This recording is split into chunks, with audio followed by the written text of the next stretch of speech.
오늘은 마태복음 5장 1절에서 12절에 있는 말씀을 가지고 구원의 기준이라는 제목으로 말씀을 나누려고 합니다.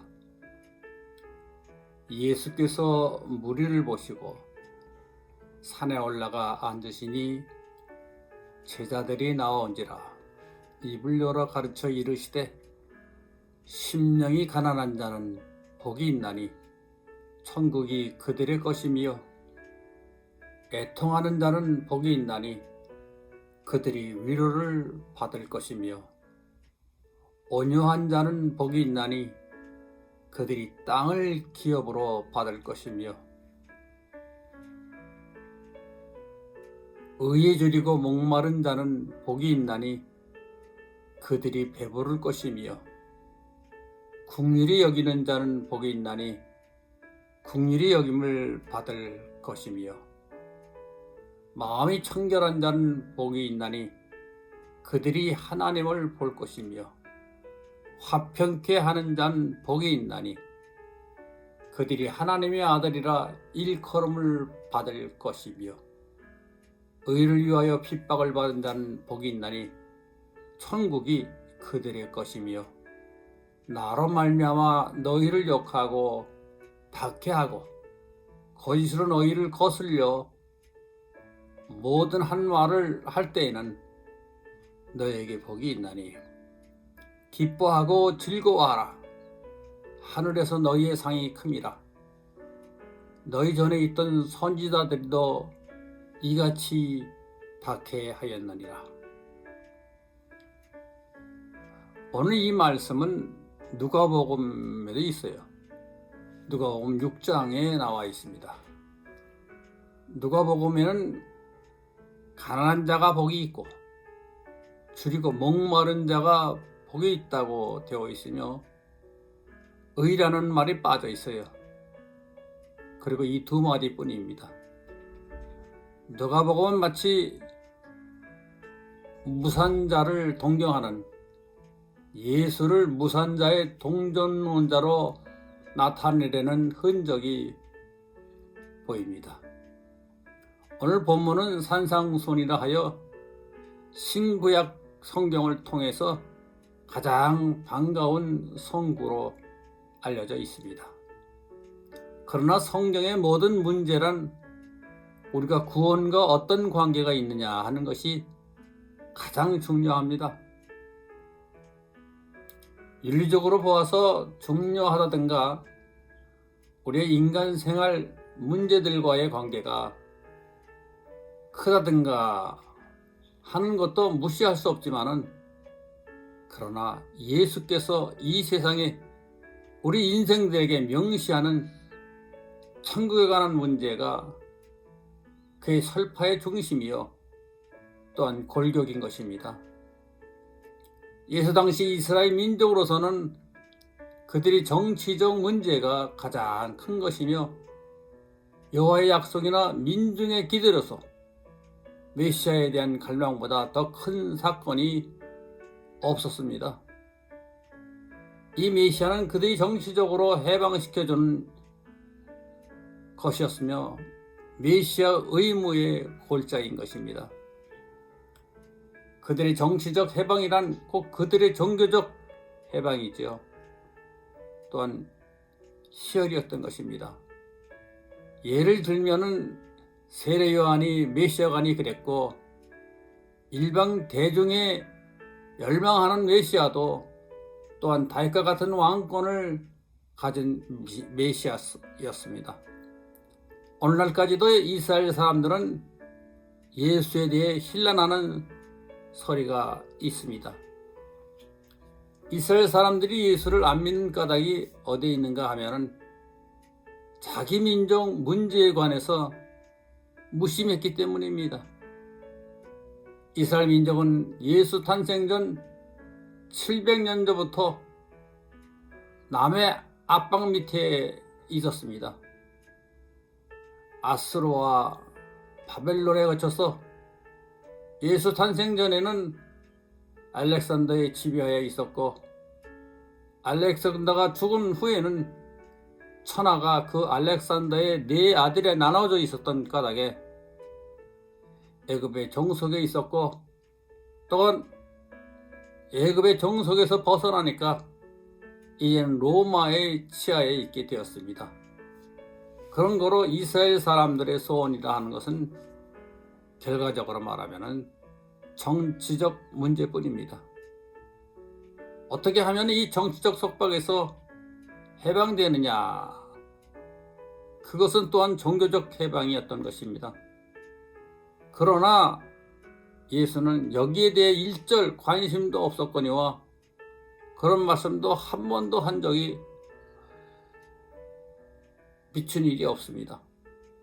그런 거로 오늘날도 이스라엘 사람들이 예수에 대한 비평이 그것이고, 또한 나 자신도 그런 질문을 받았던 것입니다. 예수의 설하는 진리나 정의, 나아가서는 결국 천국 문제에 귀결되는 것이었고, 그것이 그의 말씀의 핵심이었습니다. 예수의 가르침은 무슨 말이든지 따지고 보면 천국에 관한 이야기였습니다. 그때 당시 바리새인들이나 또는 다른 사람들이 예수께 나와서 혹 개인 문제나 정치적인 비슷한 질문을 한 적이 있었지만은 그때마다 예수는 적당히 대답을 했고 심각하게 취급하는 일이 없었습니다. 단지 그 옆에 제자들이나 복음을 전하기에 적당한 사람들이 있었을 경우에 한해서 많이 심각한 말을 해 주었습니다. 다시 말해서 진주를 돼지에게 던지지 말라 하는 식으로 예수는 언제든지 대중의 설교를 했습니다. 예수의 말씀을 전부 살펴보면 진주나 천국의 보화를 개나 돼지에게 던지지 말라 하는 것이 그의 설교의 중심이었습니다. 오늘날도 덮어놓고 사람들에게 전도를 한다는 것은 피해야 합니다. 잘못하면 그것이 오히려 죄가 되죠. 따라서 이 산상수훈의 골자도 역시 천국에 관한 문제인 것은 명백합니다. 이 산상수훈은 대단히 유명해서 인도의 간디는 힌두교 신자이지만 이 산상수훈을 잘 기록해서 그의 책상 앞에 붙여놓았던 일화도 있습니다. 여기서 산상수훈의 말을 고찰해 보면 두 단계로 분별되는 것을 알 수가 있습니다. 이 산상수훈의 말을 보면 듣기는 흐뭇한 소리이지만 이 말들이 대부분 실천력이 없는 소리입니다. 그런 소리를 예수가 왜 했을까? 아무리 좋은 말이라도 그 말이 실현 가능성이 없는 소리라면 그것은 죽은 소리나 마찬가지입니다. 그런데 오늘 여기서 이 성경 말씀들은 근본 문제에 있어서 번역이 원어와 다르기 때문에 많은 오류를 가져오게 되었습니다. 말씀 중에 절대적으로 천국에 관련된 조항은 둘뿐이었습니다. 심령이 가난한 자는 저희가 천국의 소유자요, 의를 위해서 핍박을 받는 자들은 천국의 소유자라는 말이 있습니다. 그 다음에 내 이름을 위하여, 예수를 위하여 핍박을 받는 자가 복이 있다 했는데, 그것은 의를 위한 핍박을 받는다는 조항 가운데 하나이죠. 그런 거로 이 말씀을 팔복이라 떠들지만은 살펴보면은 천국에 관련된 말은 두 군데 뿐입니다. 심령이 가난한 사람, 다음에는 의를 위해 핍박을 받는 것, 이 둘뿐이죠. 그 다음에 여타의 말들은 대단히 좋은 말이고 흐뭇한 소리입니다. 그런데 좋은 말이고 흐뭇한 소리를 예수께서 인기나 끌려고 했느냐, 그런 문제 있죠. 첫째는 심령이 가난한 자, 둘째는 정의를 위해 핍박을 받는 자였고, 기타의 말씀은 복이 있다 또는 다행하다 하는 정도로 되어 있습니다. 예수의 이름을 위하여 핍박을 받는 자도 역시 정의를 위해서 핍박을 받는 자에 포함이 되죠.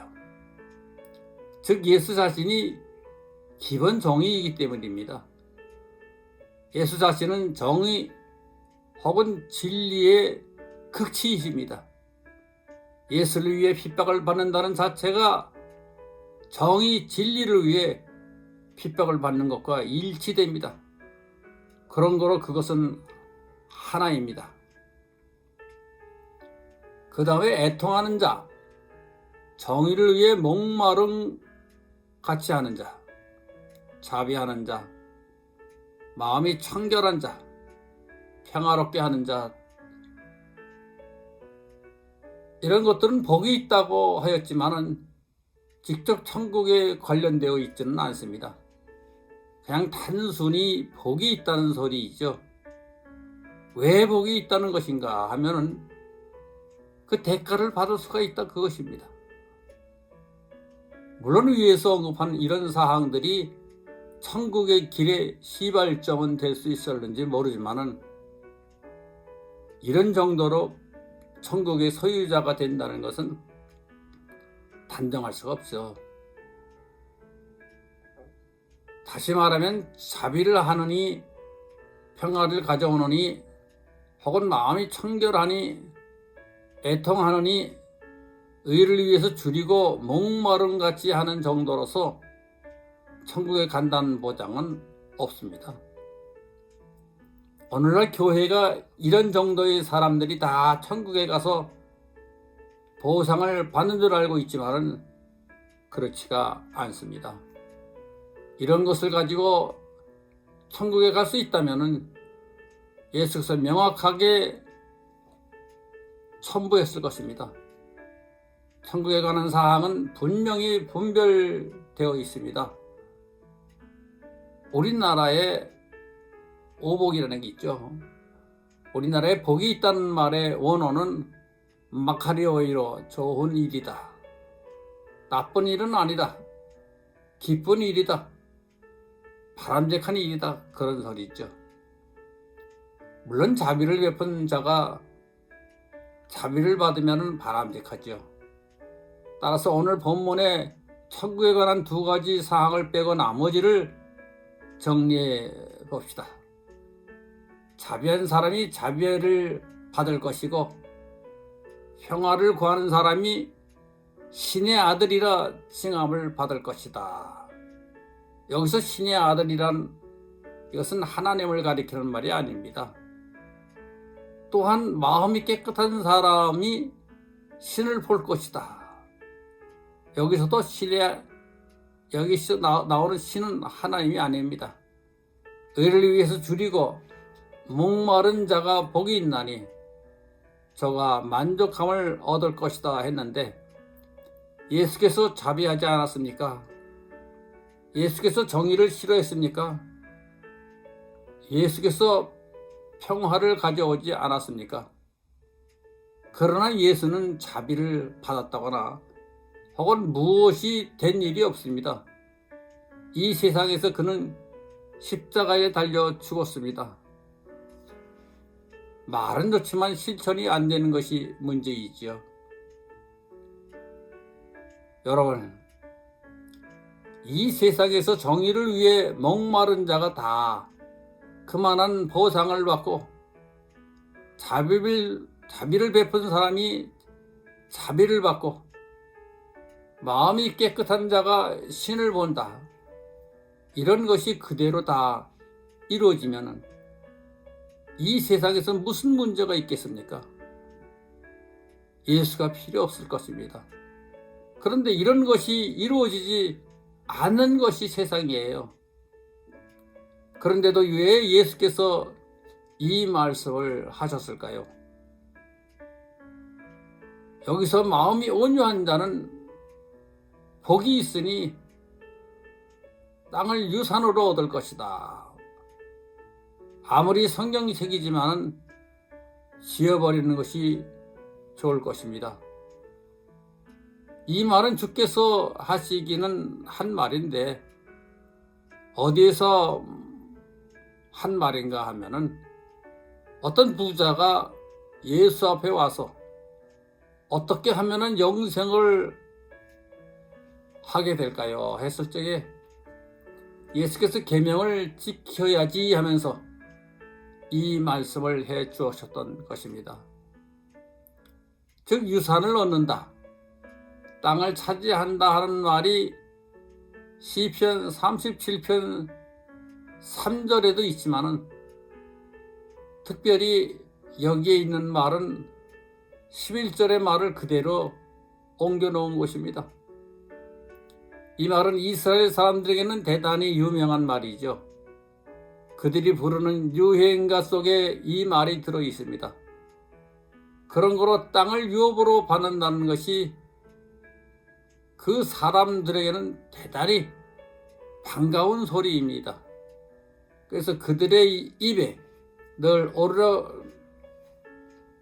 오르락 내리락 하는 소리이죠.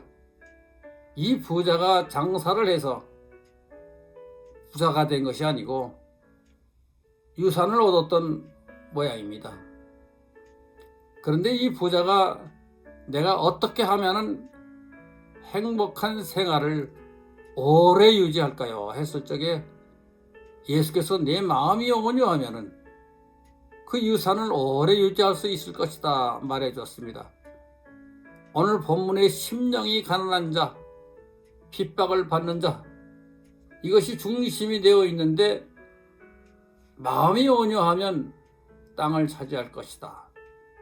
이 말이 들어가 있는 것은 얼토당토하는 말이죠. 이 말씀이 이스라엘 사람들에게는 고마운 말씀이라 해서 예수께서 딴 곳에서 한 소리를 여기에다가 넣은 것입니다.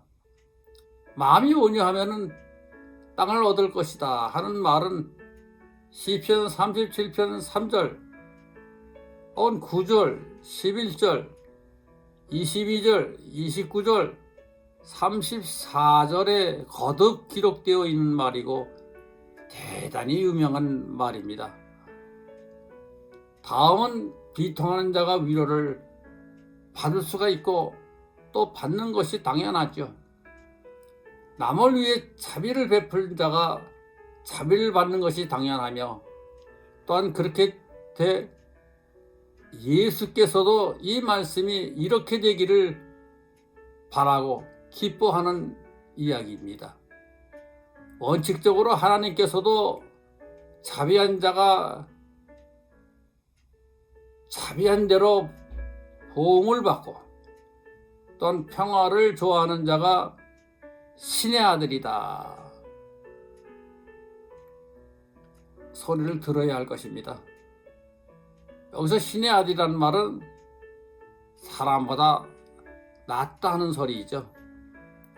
또 애통하는 자가 위로를 받아야 하는 것이 하나님께서 당초에 이 세상을 창조하면서 우리에게 준 하나의 규례입니다. 그러나 이것이 그대로 되지 않는 것은 오늘 우리 현실의 문제이고 또한 그것 때문에 예수께서 이 세상에 온 것입니다. 그리고 여기서 알아야 될 것은 예수께서 말씀하실 적에 하나님을 가리켜서 아버지다 했고 다음에는 신이라는 말을 구분해서 사용한 것은 다행이지만은 그러나 제자들은 그것을 제대로 구분을 못했어요. 그래서 마태복음에는 아버지라는 말이 46번 나오고 요한복음에는 그 3배가 더 넘는 143번이 사용되었고 누가복음에는 단 10번밖에 없습니다. 전부가 신이라는 말로 대치되어 있지요. 근데 오늘 본문에 평화를 가져오는 자가 신의 아들이라 칭함을 받을 것이다 했는데, 여기서 신의 아들이라는 말은 하나님의 아들이라는 말이 아니죠. 이스라엘 말 가운데 두 가지 말이 있습니다. 하나는 인자, 다른 하나는 신자이다. 이것이 대조적입니다. 인자는 사람의 아들이라는 뜻이고, 신자는 보통 사람과는 다르다, 훌륭한 사람이다, 그런 소리입니다. 예수는 자기를 가리켜서 언제나 인자라고 표현했는데, 그렇다고 해서 예수는 하나님의 독생자가 아니고 세상의 보통 사람이었다는 말인가? 그렇지 않죠. 이스라엘 나라에 있는 보통의 호칭 가운데 하나를 이용을 했는데, 물론 예수께서 인자라 표현한 것에 대해 다른 의미가 있습니다. 그건 다음에 이야기하겠고, 이렇게 두 가지 표현이 있는데, 신자라는 말이 이 성경에 덮어놓고 하나님의 아들이다 번역되어 있는 것이 잘못이죠. 네, 오늘 강의는 이것으로 마치겠습니다.